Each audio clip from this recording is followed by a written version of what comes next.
वो मखदूम साहब हो साहब तरीक़त हो ख़त लिखे पीसे रोज़े वाले के अर्ज़ करे तो किबला सुभाणे क़यामत जो ॾींहुं थींदो असांजी पारत अथव शफ़ाअत कजो ख़त कंहिंखे लिखे पीसे रोज़े वारे के तकलीफ़ त कंदव न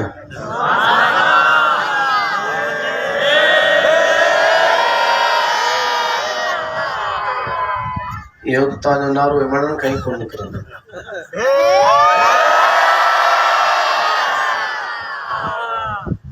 थधो नारो न हुरन वारो नारो हुजे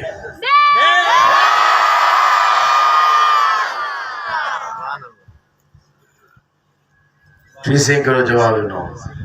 पाण फरमायो मखदूम साहब असां त हिन दुनिया में हुजूर जे उम्मत के अकेलो कोन छॾियो आ चओ सुभान अल्लाह हिते हुजूर जे उम्मत के अकेलो कोन छॾियो आ किथे इंडिया जो बॉर्डर किथे रण कच्छ किथे जैसलमेर किथे मुंहिंजा साईं ईरान जूं बॉर्डरूं किथे अफगानिस्तान जा बॉर्डर हिन वक्त सवारियूं आहिनि भॼी भॼी मौलवी थकिजी था पऊं पूरो माण्हू कोन थो पइजी सघे पर उहो ज़मानो सवारियुनि जो कोन हो उठ जी सवारी घोड़े जी सवारी या पैदल पंध हितां जो निकिरां ईरान जो बॉर्डर होॾे अफगानिस्तान जो बॉर्डर हेॾा वरी साईं इंडिया जे इलाइक़नि में पीसे रोज़े वारा उतां जो निकिरनि दीन इस्लाम जी तबलीग कंदे रण कच्छ जे इलाइक़नि ताईं वञी पहुचां वरी उतां वापसि थियां साल जा 9 महीना तबलीग दीन जी फरमाइल 3 महीना सिर्फ़ घर में वेहंदा 9 महीना सफ़र ई सफ़र हूंदो हो पाण फरमाईंदा हिते ई हुजूर जे उम्मत खे अकेलो कोन छॾियो आ ऐं हुते आख़िरत में जॾहिं मुसीबत उते जॾहिं क़यामत जो ॾींहुं क़ाइमु थींदो उते त उम्मत तमामु घणो परेशानी जे आलम में हूंदी पर मखदूम साहब यादि रखजांइ जेकॾहिं अल्लाह हिन बाने खे पंहिंजे लाइ फरमाईंदा हिन बाने खे इजाज़त ॾिनी शफ़ाअत जो इज़्न मिलियो त पोइ ॾिसजांइ हिते उम्मत खे अकेलो कोन छॾियो आहे आख़िरत में बि अकेलो कोन छॾींदासूं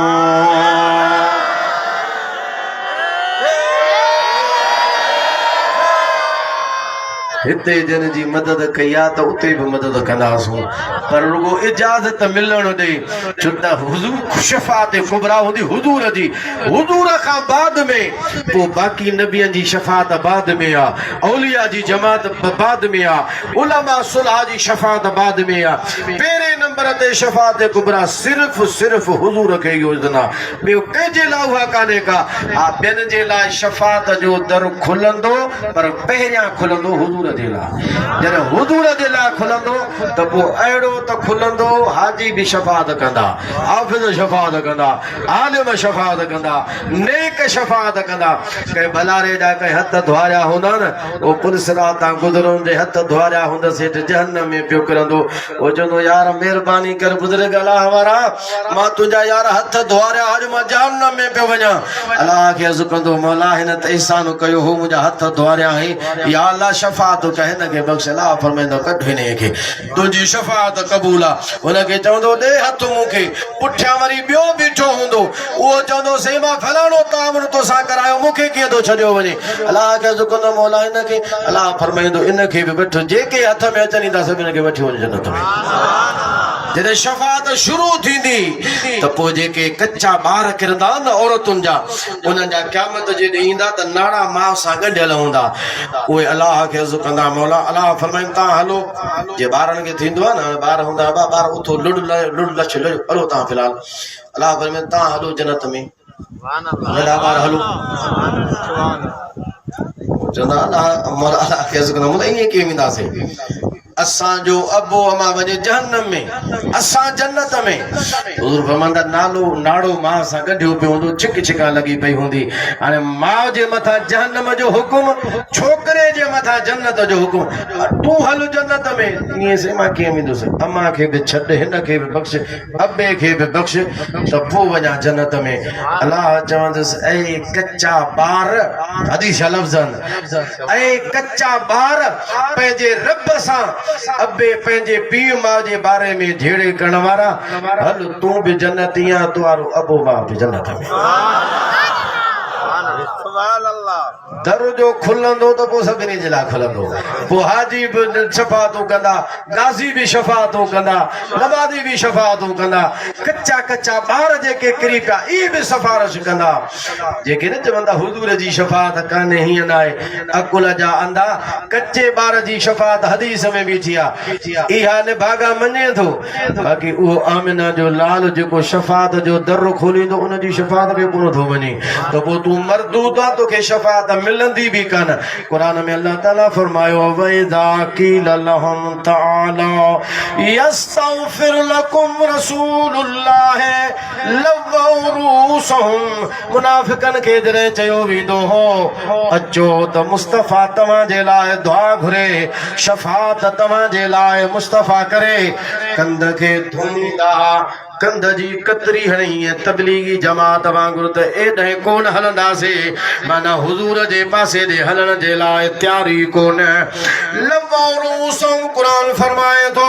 कंध पंहिंजा ॿिए पासे ॾे फेराईंदा मुनाफिक शफाअत में उम्मीदवारी कोन्हे त उनखे मिलंदी बि कोन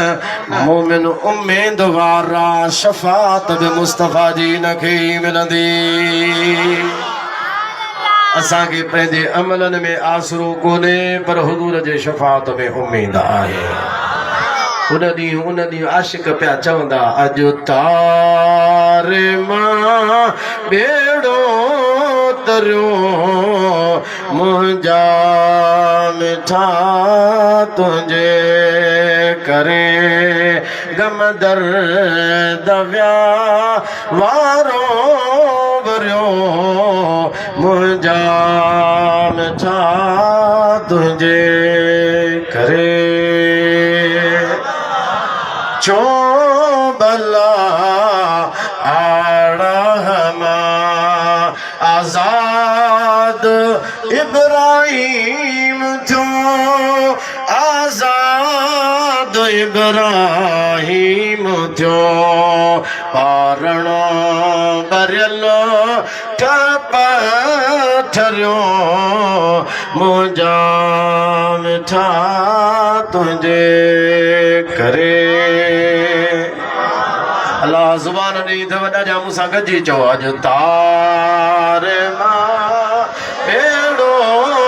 तरियो मुंहिंजा मिठा तुंहिंजे करे गम दर्द विया वारो भरियो मुंहिंजा मिठा तुंहिंजे करे शफाअत अहिड़ी शइ आहे जो हुज़ूर खे पाण खे वणंदी सुभान अल्लाह माण्हू ईंदो न कंहिं कम जे लाइ या रसूल अल्लाह मुंहिंजो ही कम आहे करे ॾियो हुज़ूर साहब लिखी पाण फरमाईंदा हिन जी शफाअत कयो हिन जी शफाअत कयो मूं वटि हे जदों मुंहिंजो ही कम आहे साईं कयो पाण फरमाईंदा हिन जी शफाअत कयो हिन जे लाइ मूंखे चओ तव्हां सिफारिश कयो या रसूल मां कम हिन जो कंदा त सही पाण फरमायूं मां कंदुसि पर तव्हां हिन जे लाइ सिफारिश कयो त तव्हांखे बि शफाअत जो सवाब मिलंदो जो कुरान जो फैसलो जेको भली सिफारिश कंदो उनखे बि उन मज़ा हिसो मिलंदो बुरी सिफारिश कंदो तो जेको गुनाह थींदो उनजे बि गिचे में चढ़ंदो जेको गुनाह जी सिफारिश बुराई जी सिफारिश कंदो हा जेको भली ॻाल्हि जी सिफारिश कंदो त उनखे बि उनजो सवाब मिलंदो साईं फरमाईंदा हिन जे लाइ तव्हां सिफारिश कमु त मां हिन जो कंदुसि पर तव्हां हिन जी शफाअत कयो त वरी तव्हांखे बि उनजो फैज़ ऐं फ़ाइदो मिलंदो जॾहिं न मदीने में हाज़िर थी पंहिंजे जे लाइ त दुआ हुजूर खे अर्ज़ कजां ई कजां पर जेके पोइते छॾे वियो उन्हनि जे लाइ बि हुजूर खे अर्ज़ कजां या रसूला जेके पोइते उम्मत छॾे आया हूं अबे खे छॾे आयासूं अम्मा खे छॾे आयासूं मिटनि माइटनि खे छॾे आयासूं या रसूल अल्लाह उन्हनि जी बि तव्हां सिफारिश फरमायो हुजूर शफ़ाअत ते ख़ुशि थींदा हा हुजूर बि शफ़ाअत ते ख़ुशि थिए थो अलाह बि शफ़ाअत ते ख़ुशि थिए थो